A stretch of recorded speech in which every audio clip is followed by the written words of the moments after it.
special needs, the State Department, more than you would imagine. Wow. And I've been through 4 years of hell with incompliant issues with my daughter's 504 diabetic care medical management plan, as well as her individual educational health plan, as well as her individual educational plan, period. Wow. My daughter has 5 learning disabilities: visual perceptual, visual fine motor, math dyslexia, and reading and writing dyslexia. And believe it or not, to this very date, she is not getting any help through IEP goals or objectives to do with her individual reading and writing dyslexia, period. When we have Dr. Mitchell, an ophthalmologist, who states your daughter has not an eye functioning problem, a brain functioning problem, needs intensive educational therapy, a linguistic teacher with extra tutoring on, and to this date, not one thing has been added to her IEP, period. Her IEP HP health plan, forget it. They're not listening, they're not doing, they're not following. The school system? This is actually, she goes to the American School for the Deaf in West Hartford. Hi. Yep. And she's out of the Waterbury School District. Dr. Sneed, superintendent of schools, is an awesome, great guy. He looks at the whole child in front of him. I've had nothing but incompliant issues and batting my head against dead walls when I go to the superintendent of special needs, Miss Anne-Marie Culligan, in accordance to the complaints I have. DCF went in, wrong medical procedures for child being followed at school. I'm here at Governor Rell's office today to let them know, who's the chairperson at the American School for the Deaf School Board, that my daughter was sent to emergency pediatric care at Connecticut Children's Medical Center with a blood sugar of 36. 36. Wow. Why? Because they're not doing what they need to do and how they need to do it. My daughter was so stressed this morning, she was petrified to go to school because of what happened to her on Friday. How old is your daughter? My daughter's 11 and emotionally and psychologically age 6. And stress with diabetes doesn't mix well. You can have high numbers or low numbers. They don't mix Equally well. worse, right? Right. Absolutely. And Connecticut Children's Hospital in West Hartford has gone to 18 emergency PPTs in the last 4 years with the incompliant issues on her IEP, HP, and 504 diabetic care medical management plan, period. We've had many people come in, many people look at. Basically, if you talk to anybody in the city of Waterbury, they'll tell you, oh, nothing came about from DCF. Jennifer Fisk. Jennifer Fisk basically stated wrong medical procedures. What I'd like to know about I'd like to know as far as who you contacted. You tried to contact. Actually, in the city of Waterbury, I've talked to Dr. Sneed, superintendent, Yep. Anne-Marie Culligan, superintendent of special needs, Roberta Ray Bell, supervisor of special needs, Lisa Romano, a liaison for special needs, Mr. Mosley, attorney for schools out of the city of Waterbury, Ann Peterson, attorney for schools out of the city of Waterbury. Dr. Sneed himself, Barbara, his secretary, you name it, I've called them. Nobody's paying attention. What about? Well, I got to tell you about Mr. Mosley. He's very caring, he's very loving, and he's very on top of. But seriously, the special needs department in the city of Waterbury needs help big time. Anne-Marie Culligan, superintendent of special needs, has many resolution, mediation, and due process cases in 2 civil court processes right now in accordance to the negligence of not following what they're supposed to do and how they're supposed to do it when it comes to our special needs children. What about as far as accommodations for the American with Disabilities Act? The state is supposed to have a contact person. Yes. Who's that contact person? Actually, an ADA coordinator, right? Yeah, an ADA coordinator. Actually, the American Disabilities Act is awesome and lovely. There's laws out there to protect my child. Like with my child personally, IEP HP health plan, which it would be due process, IDEA, federal laws and guidelines, as well as, believe it or not, under 504, that would be Title II. But nobody listens. Nobody takes care. It's not their child. Why bother? We work from 9 to 5. We get our paychecks. Who cares what happens to your child while she's in school or what your child's not getting in school while she's there? As long as we get paid. I keep getting told from Waterbury, a certain person, that she's tenured. She's been there for 10 years. Oh, well. I'm not going to mention her name right now because I know this person, and she goes to school, she's the supervisor of special needs who goes to school, tries to force them to do what they need to do and how they need to do it. But school doesn't listen to, but it's up to Waterbury, the city, to quote unquote, basically make sure the school is implementing. They're supposed to, right? They're supposed to implement the ADA and they're supposed to follow the compliance. And school is supposed to make sure they implement, but neither one does what they're supposed to do in accordance to making sure it does it. Yeah, there is one person at the state. Who's the contact that you've been given? Actually, right now I'm talking to a certain person. I'm trying to go through the Advocates with Disabilities. His name is Bruce. Bruce, what's his last name? I'm Thomas? not really sure. It starts with an N. Who was Lee Julianne? Nougat? Right? Nougat? Lee Julianne was the ADA coordinator for the state. And her response to us was to always go, you could write a letter to her, but as far as, this is with the courts, is what it was. That's what it is. She's the ADA coordinator for the courts. She was named in the lawsuit for, and that's probably why she got removed. And who? I think it was Bruce Thomas or something like that. Right. Right, because their failure to comply with the American with Disabilities Act. But the you're thing finding is, the same thing with exactly, and it's not just with me. I know many parents of special needs children that don't get what they need by law because the laws are there to protect, but the laws aren't followed by the people that need to follow them. In Connecticut, they don't follow the ADA. In Connecticut, ADA is very lapsed. That's why I just went into Governor Rell's office to talk to Jeff, who said he's going to get with the person at the State Department of Education, the commissioner, to see if my daughter can be taken out of the school she's presently in. My daughter, I will state, needs a deaf education with deaf facilitators. But we will not keep my daughter in a safe, FAPE, non-safe environment for her to be in. Right. We need under appropriate could mean many things. It means safe as well. And if they're incompliant with not doing what they need to do from time to time to make sure it gets done, in Connecticut Children's Medical Center, you can talk to, you can ask them questions. They've been in 18 emergency PPTs in accordance to my daughter, Michaela, period. And they're at rope's end at this present time. So they are writing in accordance to get her out of that school ASAP. Governor Rell's office hopefully will do the same thing if she cares anything about our children at hand. Wow.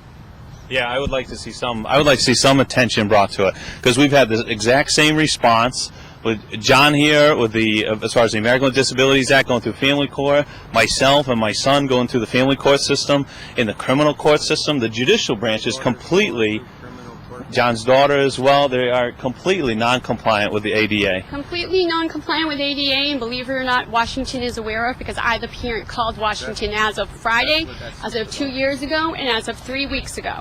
They are fully aware. They know. We've done the same thing. We filed complaints, right, with the federal government, complaints of violations of the American with Disabilities Act. And believe it or not, like Jeff said, basically it comes under whose jurisdiction. But how it comes to the state of Connecticut depends who you know and how you know them, with the political corruption that I believe that's going through, because our children don't get justice because they don't get the legality they need through the system, period. Wow.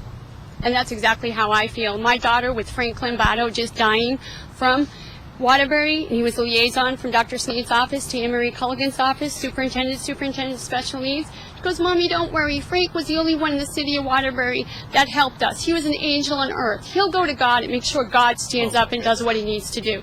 I have the mouth of an 11-year-old. She basically said, help God, me, now. School not doing for me. This is out of the mouth of an 11-year-old. Wow. And she's gone in front of state school. What was your response to the governor's office? Actually, Jeff took down a little report, said he was going to let Commissioner of Education know. Was that Jeff Litke? I believe so. Yeah, Jeff Litke, I think, is usually the one. He basically didn't take down too much information. He listened to me, and basically the only reason he listened to me was because I said, you do know that Channel 3 is standing outside. I'd be more than happy to tell them of my complaint if somebody doesn't listen to me now.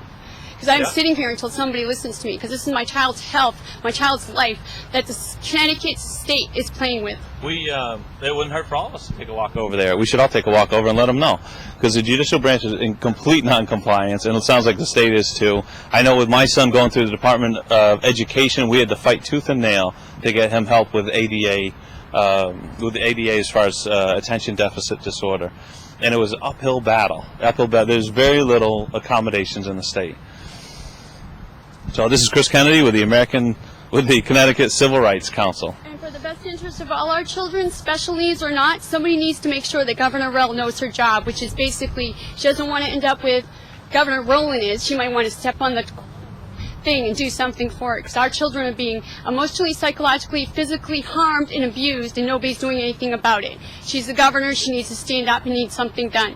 Dr. Pettit basically stated at his memorial service, you find a cause, you go with that cause, and you keep going with that cause until you get something done. Absolutely. And Dr. Pettit, everybody knows, has a family that was just in home invasion. So, believe it or not, he was also Joslin Clinic, New Britain General's educator, head person, supervisor, and they know of this as well. All my daughter's doctors, all my doctors say, go forth, do what you need to do to make sure your daughter gets protected at school, because right now she's not. Unbelievable, isn't it? Unbelievable. All our kids are in suffering. Yeah. Well, that was a good length. See? So when is this going to be? Well, what we'll do is we'll go through it. Hi, my name's Chris Kennedy. I'm here from the Connecticut Civil Rights Council, and we're talking about problems in the state going through family court, also problems with people with disabilities trying to get access to the courts, and also the Department of Education, and where the courts are lacking or non-compliant with the ADA. John, you want to say a few words? I'll interview you, John, just in general. We'll edit it again, so it doesn't matter. But okay. Let's see. Can you see where the? Oh, okay. There you go. But you're not in the picture.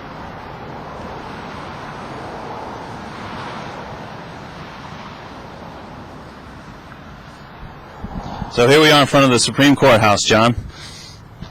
What is your experience? Have you been going through the court systems? Yes, I have.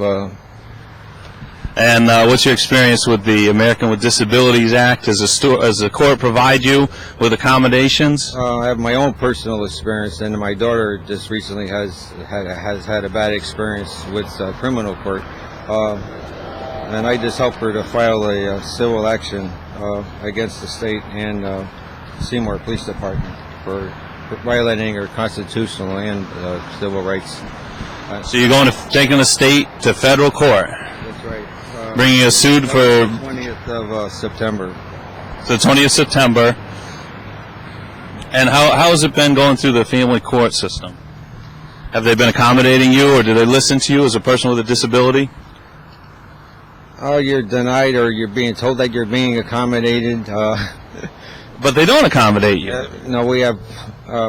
I was just going back to my original case with my son. I was a stay-at-home dad with my disability from 1996 and to 1999, and I get into court, and all of a sudden now I'm a threat to my child, and they took custody away from me as I filed for a divorce action, and the judge says that, well, I heard that you have a disability and that this is a fact. I mean, he's contradicting himself in one breath here, and I have it in court transcripts.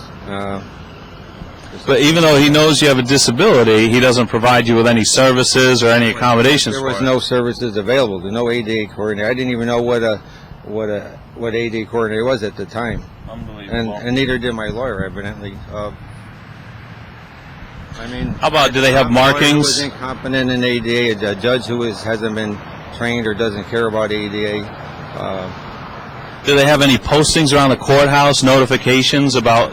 No, there are no notifications or nothing posted, nothing visible. They are harping on the legislature and the judicial department. Now they have this little card that they stick in a space where you can't even see it. I mean, it's supposed to be readily visible when you come into the courthouse or any other state entity for that matter, DCF or DSS. And you know, now that DCS has been sued for the same reason that we've been complaining about, it's not compliance with the ADA.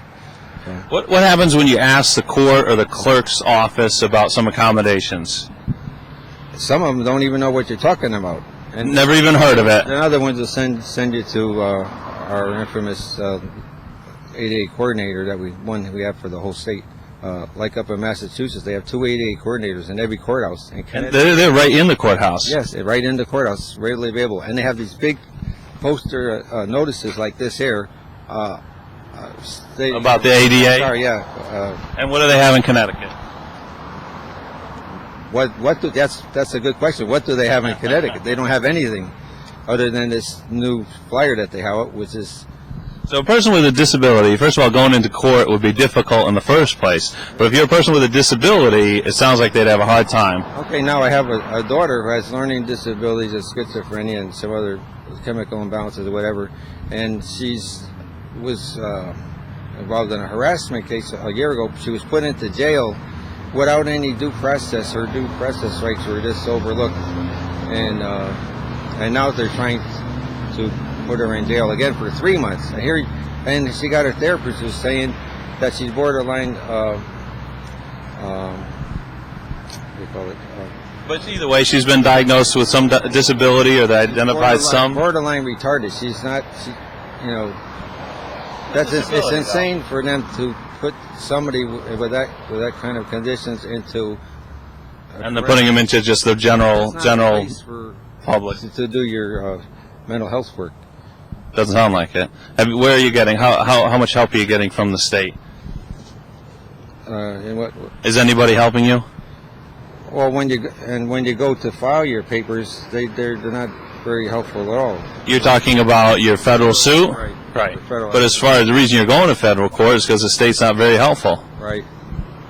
Very hard to find somebody who's going to give you any accommodations or any direction or any assistance. Well, they seem to be a little bit more on the ball since I've been sticking my nose into it, and yeah. This is down at Derby Court. I'm missing something. Hang on. Oops. No, that's all right.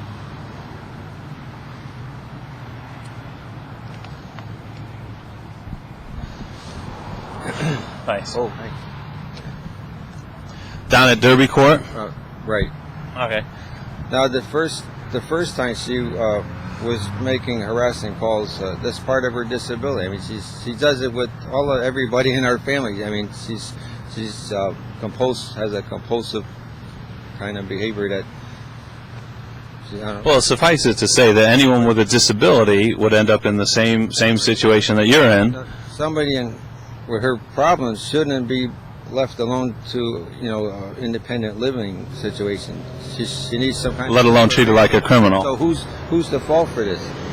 To me, it's the mental health community who has dropped the ball on this and not handling this properly. Why punish somebody because there's a systemic problem? A systemic problem, that's what I'd say. Hi, my name is Chris Kennedy. I run the Connecticut Civil Rights Council. 4 years ago, I lost my children to the Rockville Family Court. If you or someone you know has had problems in our family court system, please contact us. Volunteer your time and volunteer your support, because children need both parents.